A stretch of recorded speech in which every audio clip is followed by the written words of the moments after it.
The Shark Deck. Happy birthday, Carol Burnett, who is 90 years old. I'm Johnny Mac with your daily comedy news. I had the pleasure of meeting Carol Burnett once. We did a SiriusXM town hall with the cast of The Carol Burnett Show. Amy Schumer was the moderator of that. I will throw a link to that clip in the show notes. About turning 90, Carol told people, I can't wrap my head around it. I still feel like I'm about 11, but I'm amazed. It sure went fast, but I'm glad because I've got all my parts, got my hips, got my knees, and I've got my brain, so I'm happy about that. NBC has a 2-hour special featuring Amy Poehler, Cher, Ellen DeGeneres, Julie Andrews, and Steve Carell. Actually, Steve is an improv performer, a really good choice there. Carol said, as a kid growing up in LA, I used to pretend to be on a radio show. I did that too. I would yell out the window, now, ladies and gentlemen, we have a young girl who's going to sing here without any musical accompaniment. One time, a man next door said, will you turn that gosh darn thing off? And I thought, I'm a hit. They think it's real. Carol added, I was pretty much a quiet student all through grammar school, junior high, and Hollywood High. I'd kid around with my friends and neighborhood kids, stuff like that, but never really thought about it until I got to UCLA and I was in an acting class. A lot of the kids in the class were doing heavy dramatic stuff, and I thought, I can't do that. So I picked something light and they laughed. That's when the bug bit. Carol headlined The Carol Burnett Show for 11 seasons, then Carol and Company for another 2, starred as Miss Hannigan in 1982's version of Annie.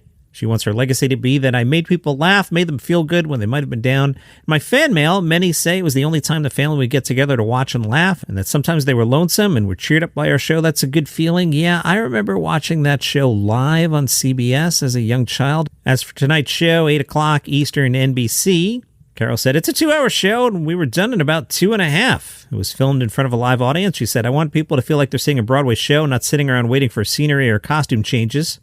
It's a little bit teary-eyed at one point. We pay homage to late co-stars Harvey Korman and Tim Conway and Lionel Wagner. It was just unbelievable how many people turned out and spoke, but they were mostly just very, very funny. Julie Andrews flew out and sat with me the whole evening. It was the best kind of birthday party I could ever have. Carol says, I don't mind talking about the past. That's why we're here. And I remember it all very well, so many details.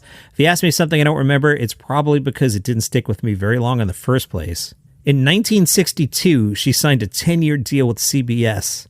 Carol said, I had a very good agent. It was 10 years where I would be required to do an hour-long variety special each year and 2 guest spots on some CBS shows. The big thing in the contract is that if I wanted to push the button, CBS would have to give me 30 one-hour variety shows a year.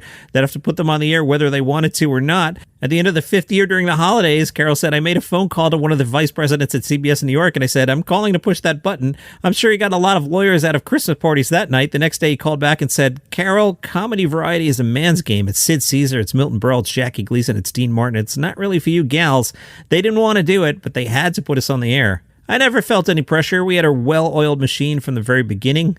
We knew what we were doing, and I just told everybody not to think about the future. If we had fun, the audience would have fun. The network didn't expect us to pass that first season, but I got in 270 episodes in 11 years. They didn't do it live, but Carol said, I never wanted to reset and retape anything. We taped our show in an hour and 15 minutes. The Q&A is all we'd cut and trim. I never wanted to keep the audience waiting. I used to have a bet with the stagehands that I could do a skin-out change faster than they could move a couch across the stage. I've been a guest on some sitcoms where it's a 22-minute episode and they take 5 hours to tape that's sent out for pizza for the audience, and there's this poor comic up there trying to keep everybody happy. I don't know why they take so much time. It's not necessary at all. It's ridiculous. Happy birthday, Carol. All right, yesterday I was sharing with you this thing from LitHub where Jena Friedman asked male comedians the type of questions that female comedians get asked. One of them, do you write your own material? Patton Oswalt said, I really do. I guess it's a compliment when people tell me you could totally hang out with the lady comics. Jim Gaffigan, still not really getting the joke here, said, well, yes, occasionally I write with my wife. Have some fun, Jim.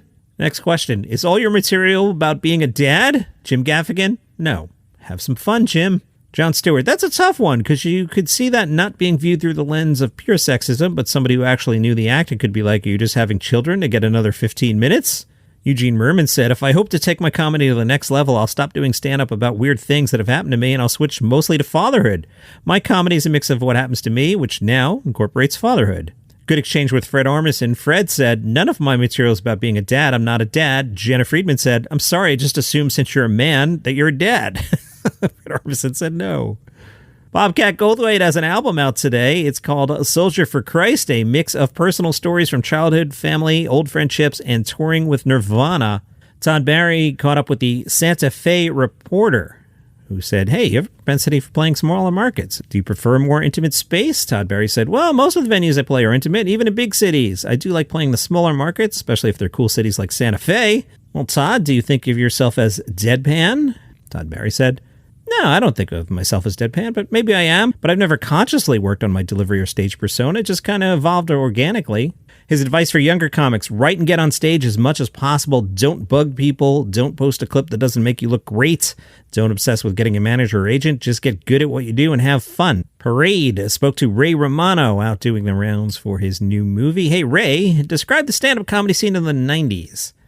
Ray Romano said, my class was like Chris Rock, Louis C.K., Dennis Leary, Jon Stewart, and Dave Chappelle. Wow. All right, let's rank that. Okay, here's the list. Ray Romano, Chris Rock, Louis C.K., Dennis Leary, Jon Stewart, Dave Chappelle. Let's just rank them as stand-ups. Wow, okay. We'll split the list in two. This is me talking. This isn't Ray Romano. All right, so I think in Group A, we have Chris Rock, Louis C.K., and Dave Chappelle. In Group B, we have Dennis Leary, Jon Stewart, and Ray Romano.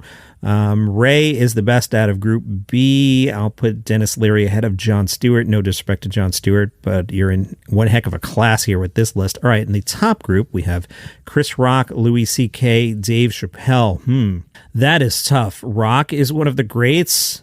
C.K. was compared to Carlin before he admitted to doing some naughty things and no one likes him anymore. And Dave Chappelle is at the top of the game right now. Wow. You know what?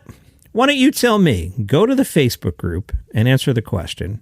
Out of these three, Chris Rock, Louis C.K., Dave Chappelle, how do you rank them? So it's Facebook Daily Comedy News Podcast Group. That's a really tough question. Wow. Ray Romano said, I'd see them night in, night out of the clubs in New York City. I don't know if I'm being naive, but I didn't find it to be competitive. When Dave Chappelle got a movie, we were excited about it. The only time I felt threatened was when I had to follow somebody in a club. Like if I'm following Chris Rock, it's like, oh my God, this is going to be hard. Ray, did you enjoy that life, or you were eyeing a bigger prize like Seinfeld? And Ray said, yeah, I could see Jerry Seinfeld and Tim Allen, Roseanne Barr were getting development deals. Was I thinking of that? I can't say I wasn't. I was happy doing stand-up, but it's not a great living. The gigs came in spurts, and I was on the road when my wife was at home in Queens with 3 little kids. There were times when I remember having to borrow money from my dad to pay bills because I was having a slow month. He was almost on news radio. He said, I'm 36. I'm wondering if it's ever going to happen. And this audition came up for an NBC sitcom starring Phil Hartman. I knew it would get on the air, and I got it. But at the table read, I could feel that the magic I had at the audition wasn't quite the same. And then at day 1 at the rehearsal, I felt it even less. By the second day, I was in over my head. Now I'm in LA. My wife's in New York with the kids. My phone rings at 6:30 in the morning. It's my manager telling me they're going in another direction. I got fired, and Joe Rogan took my place. The timing worked out. About 3 months later, I happened to do my first spot for Letterman. I did 5 minutes. His producer called me at my house in Queens on a Saturday afternoon. He said Dave loved my act and wanted to sign me to a development deal. And he goes, don't sign with anybody else. And I said, there is no one else.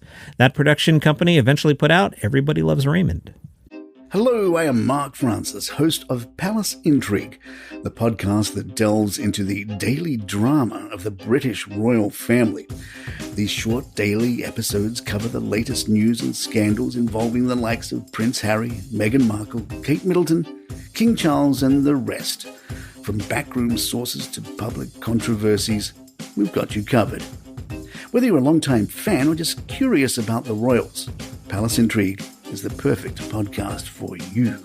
So join us as we explore the lives, legacies, and dramas of the British monarchy. Subscribe now and never miss an episode of Palace Intrigue. CreateAstir.ca caught up with Ali Hassan. Ali was 13 years old when he developed a love of cooking. He said, I insulted my mother's sandwiches as a young man. Mom said, then make your own. She could hold a grudge. She meant it. So off to the kitchen Ali went. I started with sandwiches, then moved on to pasta and chili and that kind of stuff. So I've been cooking for a long time, and I made it my profession for about 12 years. I was a caterer and a cooking instructor and a chef in a couple different restaurants and a manager in a restaurant, so I have this life in food that I never explored. But then his career in stand-up comedy started to take off. He said, it's my favorite thing to do because I'm so geared towards instant gratification. When I go a few weeks without stand-up, I start to get very, very uncomfortable. I love the pressure of figuring things out in real time. I'm a guy who can't even figure out one side of a Rubik's Cube, but I love this particular puzzle. I still like it even when the joke bombs. I even love failing. I love the challenge of figuring out, why do I think it's funny? Why don't they think it's funny? How do I change it to make it funny? The connective tissue of food is always there. It's this beautiful way of unifying people. His current show is called Does This Taste Funny?, which takes its name from an old joke about 2 cannibals and a clown. Think about it. One part of the show talks about his journey in and out of the shawarma world. WBUR profiled Alex Edelman's show, which is called Just for Us. Just for Us is coming to Broadway in late June. So what's that show about? It's about Alex Edelman's decision to respond to an invitation to attend a public meeting of white nationalists. He explains as a comic, his job is to make audiences like him. The fact that this particularly intimate audience, the white nationalists, has clearly identified Edelman's ethnic community as responsible for the assault on their superiority may give him pause, but it makes him want to work harder to win them over. Some of the characters: an older woman working on an impossibly large jigsaw puzzle, a young woman named Chelsea who figures in Edelman's rom-com fantasy, hey, you never know, and Cortez, an attendee who remains suspicious of Edelman. While Edelman watches the group nod in agreement about such shocking events as the marriage of Meghan and Harry and the erasure of white men, he searches for a way in, offering his expertise on the meaningful content social media algorithm. By the time the group's ready to take a 10-minute break, Edelman feels a sense of triumph and says, "Am I the hero we need in these difficult and challenging times?" Sounds like a very fascinating show. And that is your comedy news for today. Follow the show for free on Apple Podcasts, Spotify, YouTube, wherever you get your shows. See you tomorrow. Once in a generation, a new British royal dynasty takes shape.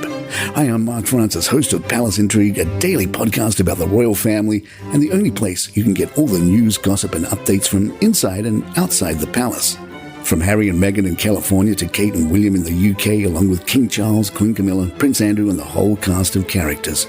This coronation will be one for the ages, and we'll bring you every detail on every moment in just a few minutes, every day. Hear Palace Intrigue on Apple Podcasts, Spotify, YouTube, or wherever you get your podcasts.